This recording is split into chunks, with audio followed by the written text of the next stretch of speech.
Dieu a un plan merveilleux. Amen. Amen. Pour chacun de nous. Pour chacun de nous. Vous voyez?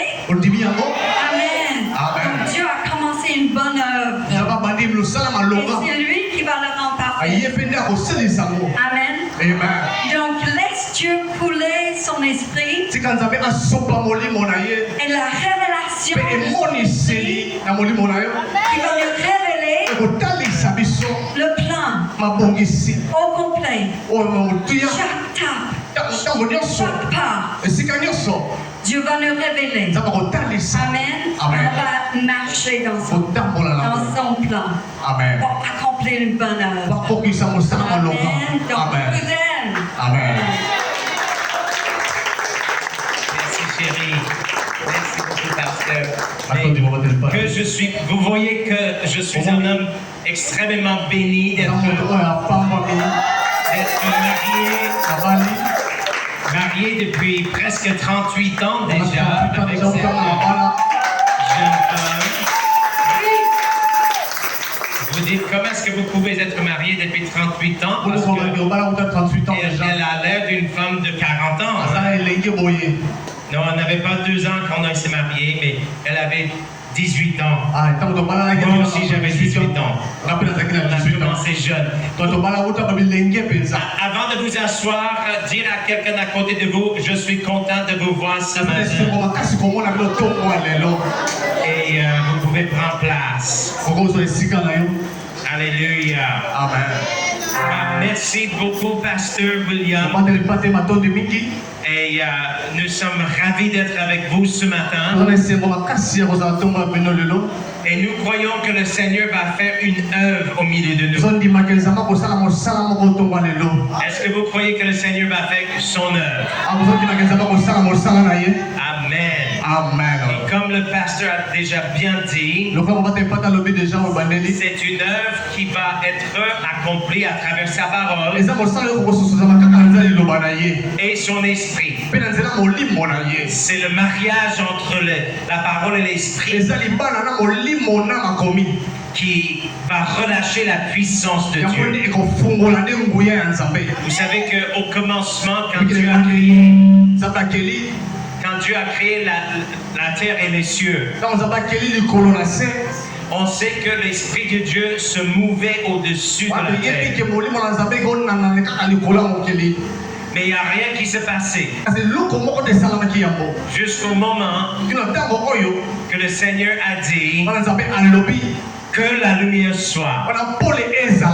Et la lumière fut. Et qu'est-ce qu'on voit? C'est que l'Esprit Saint est là, il est présent. Et c'est quand la parole de Dieu est déclarée que la puissance de l'Esprit est capable de faire son œuvre. Amen. Amen. Est-ce qu'il y a des gens qui sont venus à l'église avec une Bible ce matin? Si vous avez une Bible, montrez-moi votre Bible. Je vous encourage, si c'est possible, de venir avec une Bible. Si vous n'avez pas une Bible, on va prier que vous ayez une Bible. Et aujourd'hui, on est vraiment bénis avec la technologie. Même sur un téléphone, souvent on peut avoir une copie de la parole de Dieu. Mais montrez-moi votre Bible, levez ça dans votre main. On va déclarer quelque chose. On va dire, voici ma Bible. Voici ma Bible. Est-ce qu'on peut le dire ensemble? Voici ma Bible. Voici ma Bible. C'est la parole inspirée de Dieu. C'est la parole inspirée de Dieu. Je suis. Je suis. Tout ce qu'elle dit. Tout ce qu'elle dit. Que je suis. Je suis. Je possède. Je possède. Tout ce qu'elle dit. Tout ce qu'elle dit. Que je possède. Que je possède. Et je peux faire. Et je peux faire. Tout ce qu'elle dit. Tout ce qu'elle dit. Que je peux faire. Que je peux faire. Je vais maintenant recevoir. Je vais la recevoir. La semence. La sémence. Incorruptible. Incorruptible. De la parole de Dieu. De la parole de Dieu. Et je ne serai jamais pareil. Et je ne serai jamais pareil. Mais je serai changé. Et je serai changé. Transformé. Transformé. De gloire en gloire. De gloire en gloire. À l'image. À l'image. De Jésus. De Jésus. Amen. Si vous croyez cela, poussez une belle cri de victoire.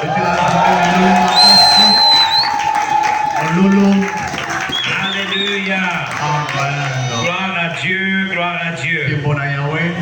Moi, je crois que vous êtes ici selon le plan de Dieu.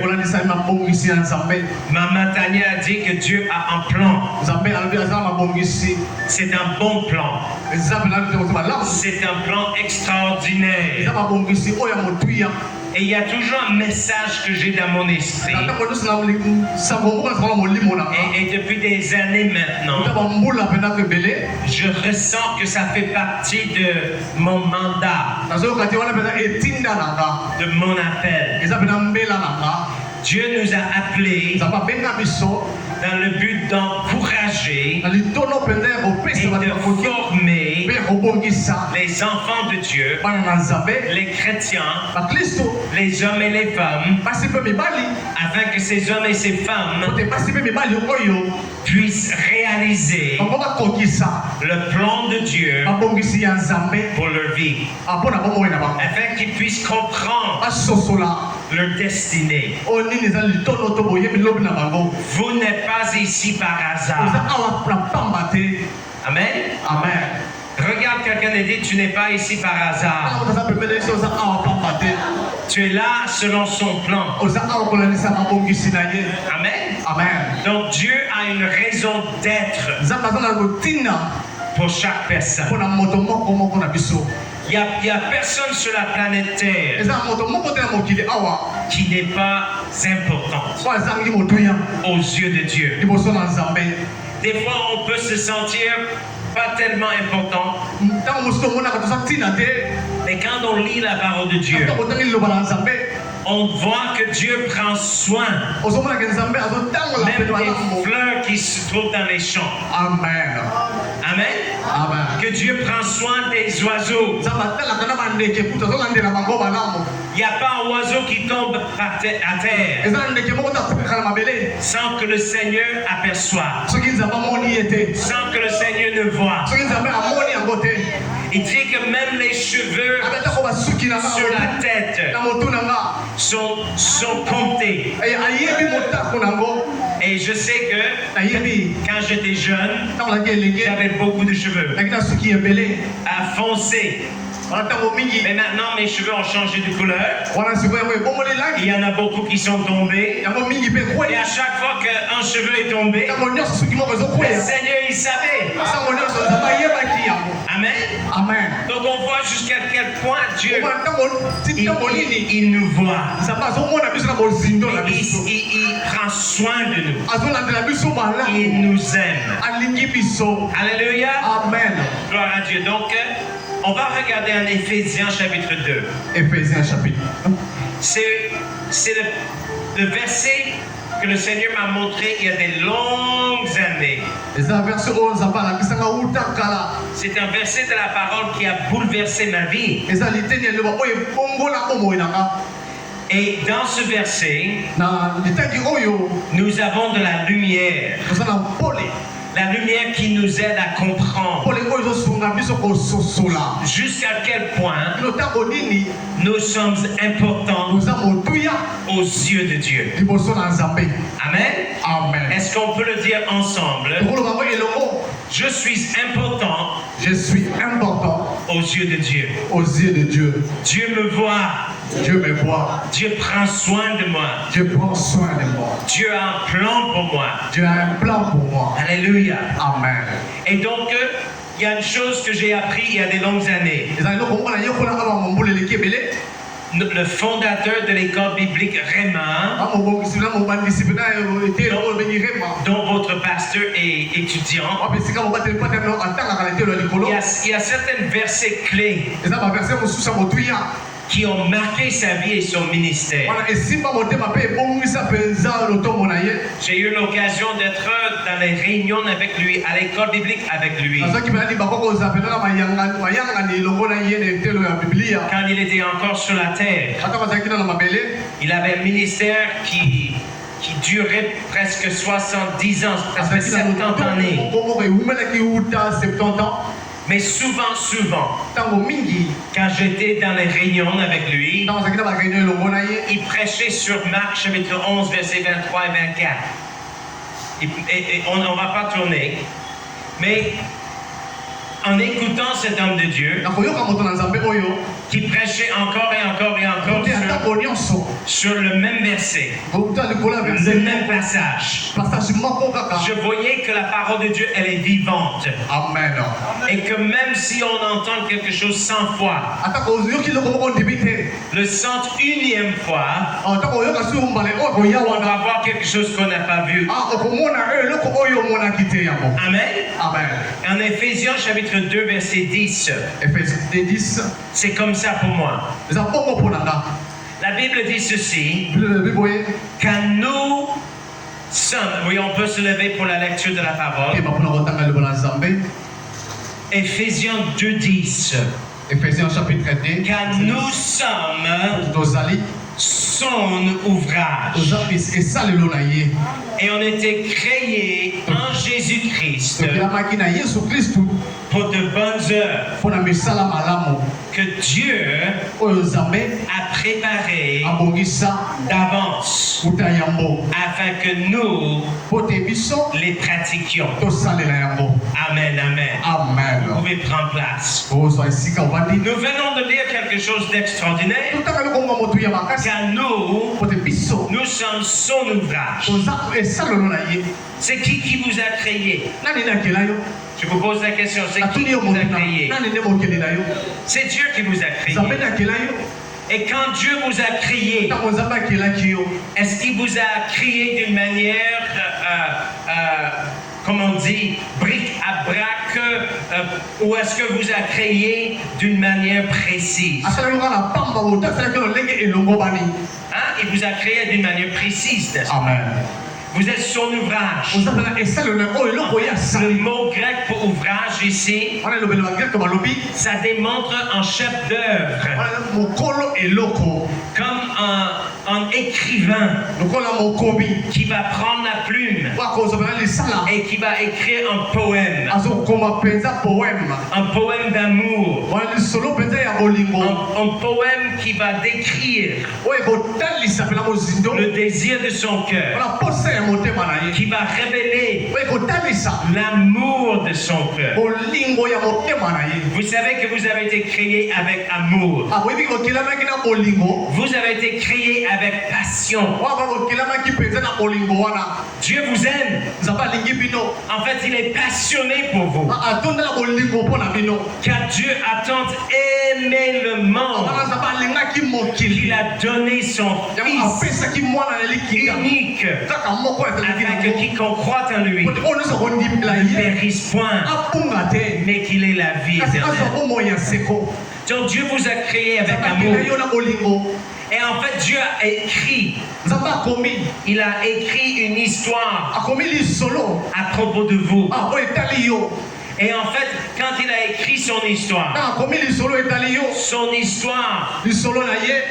ce que Dieu a écrit à propos de votre vie, cette histoire est établie pour toujours dans les cieux. Vous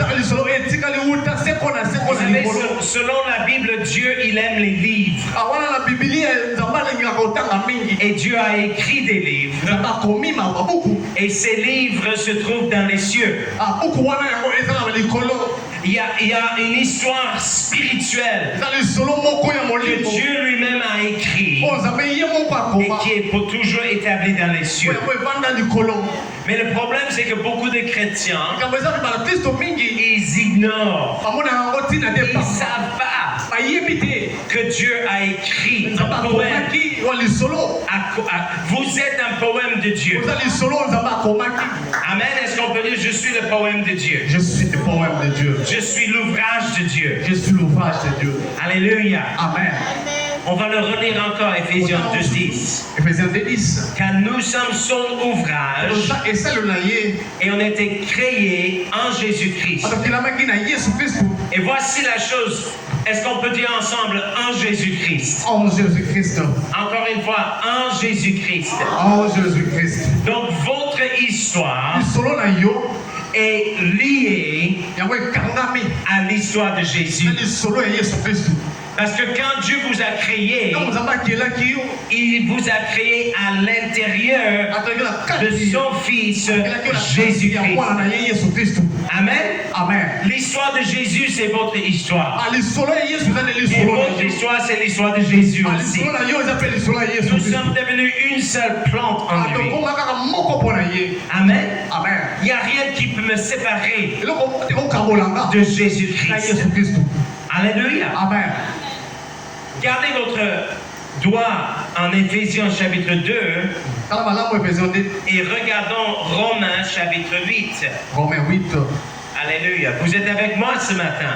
Amen. Alléluia. Dieu a un plan pour votre vie. Et son plan se trouve en Jésus-Christ. Alléluia. Amen. Romains chapitre 8. Romains 8. Alléluia. Amen. En verset 28, il dit que nous savons du reste que toutes choses concourent au bien de ceux qui aiment Dieu, de ceux qui sont appelés selon son dessein. Dieu a un dessein pour votre vie.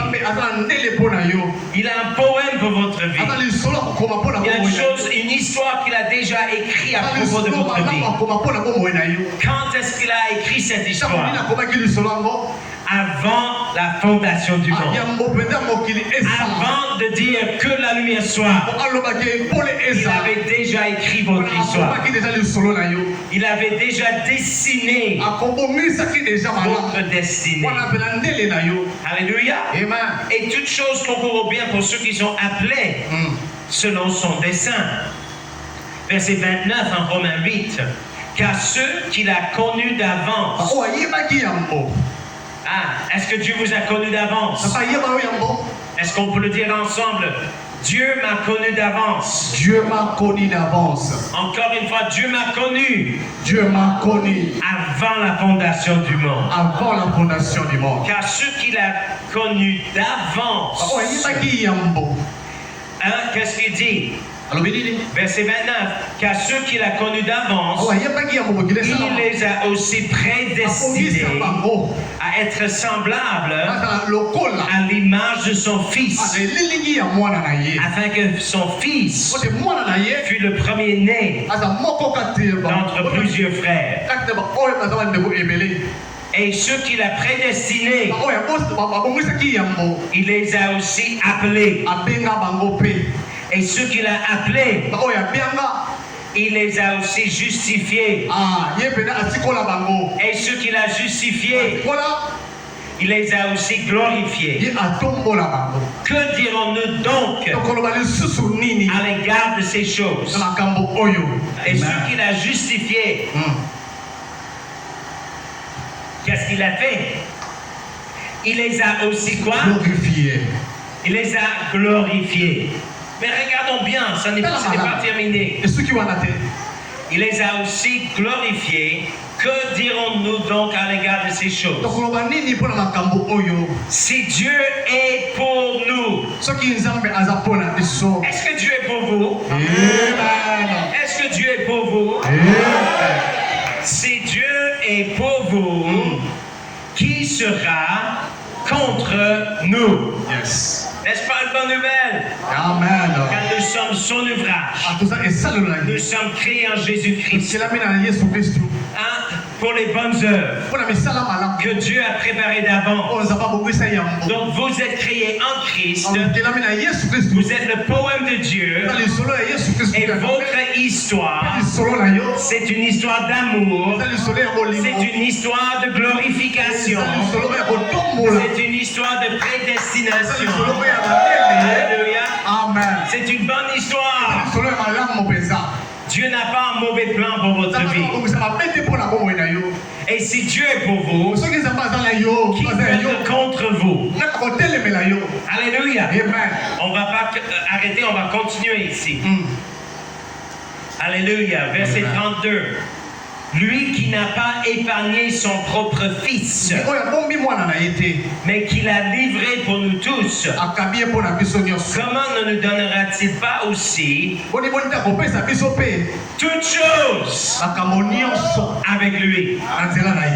N'est-ce pas une bonne nouvelle?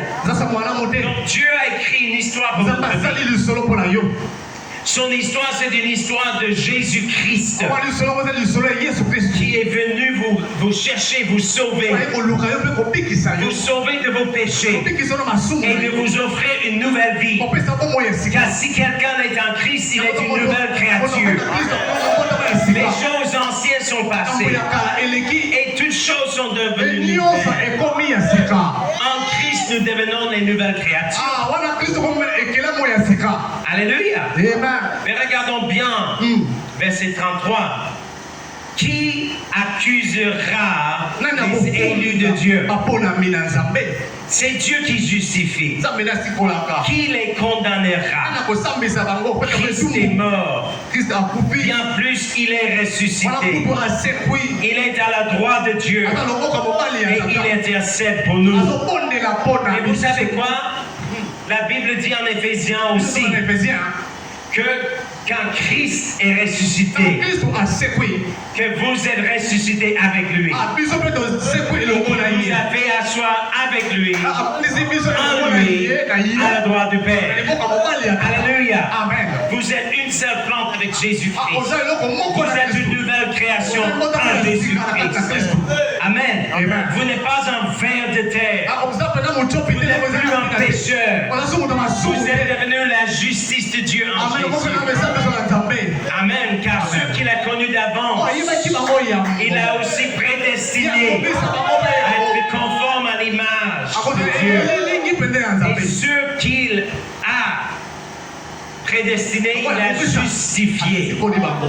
Et ceux qu'il a justifiés, il a glorifiés. Amen. Gloire à Dieu. Dieu a un plan pour votre vie. Son plan, c'est que vous soyez semblable à Jésus.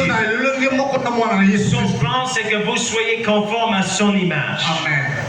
Alléluia. Gloire à Dieu. Donc on continue. Alléluia. Verset 35. Qui nous séparera de l'amour de Christ? Sera-ce la tribulation ou l'angoisse? Est-ce qu'il y a des gens ici qui ont déjà eu un peu de tribulation? Qui a eu quelques tribulations dans leur vie? Moi, j'en ai eu. Et si vous ne levez pas votre main, c'est soit que vous n'avez pas vécu trop longtemps ou vous êtes menteur. Hein? On a tous eu de la tribulation. Jésus a dit, dans ce monde, vous aurez la tribulation. Mais prenez courage. J'ai vaincu le monde. Amen. Sera-ce la tribulation ou l'angoisse? Qui a eu de l'angoisse? On a tous goûté à l'angoisse. Qui a goûté à l'angoisse? Ou la persécution? Ou la faim? Ou la nudité? Ou le péril? Ou même l'épée? Selon ce qu'il est écrit, c'est à cause de toi qu'on met à mort tout le jour. Qu'on nous regarde comme des brebis destinées à la boucherie. Et voilà verset 37. Mais dans toutes ces choses, nous sommes plus que vainqueurs. Amen. Car celui qui nous a aimés. Yes. Alléluia.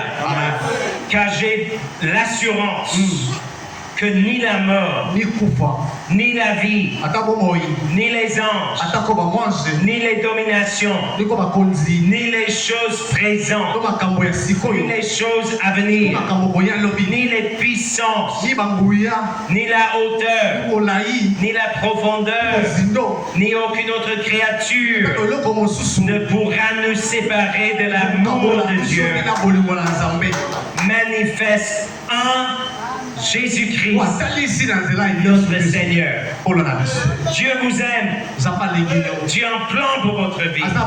Vous êtes son ouvrage. Vous êtes le poème de Dieu qui est écrit par la main de Dieu.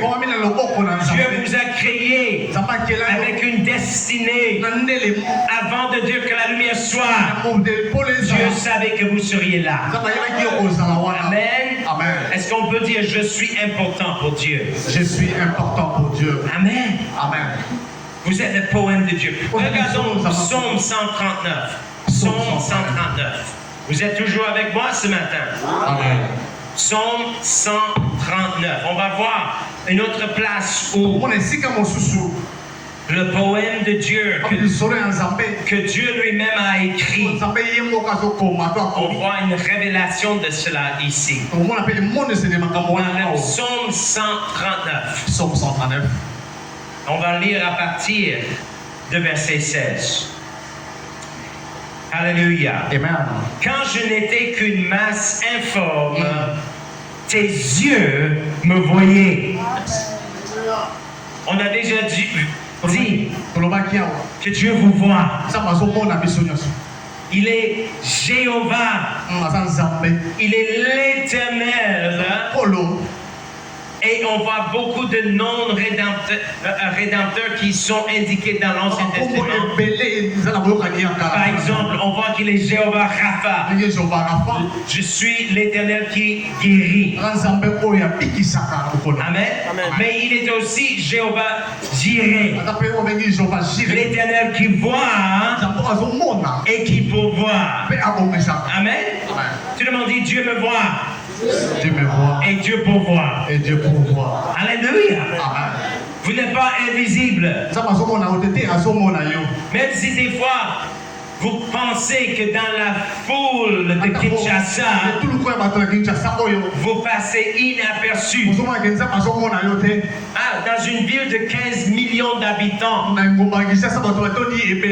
on peut avoir l'impression qu'on se perd dans la foule. Mais vous n'êtes pas perdu dans la foule. Dieu, votre Père, il vous voit.